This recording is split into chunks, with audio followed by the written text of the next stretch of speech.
चला तर स्वागत आहे तुमचं मुक्ताज किचनमध्ये। आज आपण बनवणार आहोत कोंड्याची पापडी। त्यासाठी आपण ज्वारीचे जो कोंडा उरलेला आहे त्याच्यापासून आपण पापड्या बनवणार आहोत। आता हे आपण ओवा वाटून घेत आहोत आणि हे बघा, हे आहे कोंडा। याच्यामध्ये आपण ज्वारीचं पीठ मिक्स केलेलं आहे। याच्यामध्ये आपण लाल मिरची आणि थोडंसं लसूण वाटून घेतलेलं आहे। जिरे, लसूण, ओवा हे सगळं टाकून घ्यायचं आपल्याला याच्यामध्ये आणि मीठ टाकून घ्या। हे बघा, हे लसूण आणि मीठ हे वाटून घेतलेलं आहे, हे आपण टाकून घेणार आहोत त्याच्यामध्ये। आणि आपल्याला हे जे आपण मिक्स केलेलं आहे पीठ आणि जो मध्ये कोंडा, तो हे आपल्याला एकदम मिक्स करून असा याच्यामध्ये आपल्याला हटून घ्यायचा आहे। आता हे बघा, हा चाटू आहे छोटासा आणि याच्याने आपल्याला एक जणाने टाकायचं आणि एक जणाने हे हटून घ्यायचं, कारण मध्ये गुठळ्या होतात, या गुठळ्या फुटतात, ह्याला थोडा वेळ लागतो। फोडून घ्यायचं आपल्याला हटतच।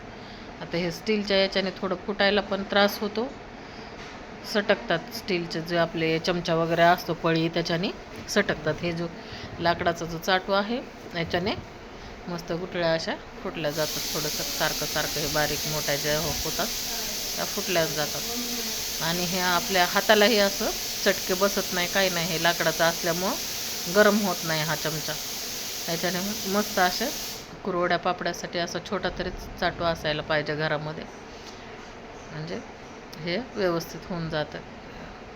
कारण हे थोडंसं जास्त प्रमाण असतं, चमच्याने थोडंसं आपल्याला चटके बसण्याची शक्यता असते आणि व्यवस्थित अशा गुठळ्या वगैरे पण फोडल्या जात नाहीत। आता हे बघा, आपले हे एक एक करून आपण अशा गुठळ्या फोडून घेत आहोत आणि हे याला शिजू पण द्यायचं आहे आपल्याला। शिजायला थोडं कमी गॅसवर ठेवायचं आणि व्यवस्थित असं शिजू द्यायचं। हे चांगलं शिजत आलं की नंतर आपल्याला हे घालायचे आहेत वरी टेरेसवर।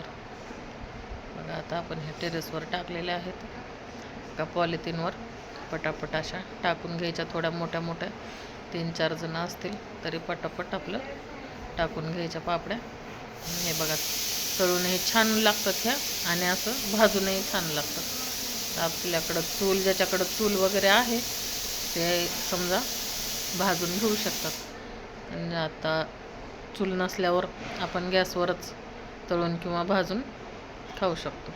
हे बघा कसे झालेले आहे, मस्त चवीला पण खूप छान लागते। हे नक्की करून बघा तुम्ही कशा प्रकारे बनवता।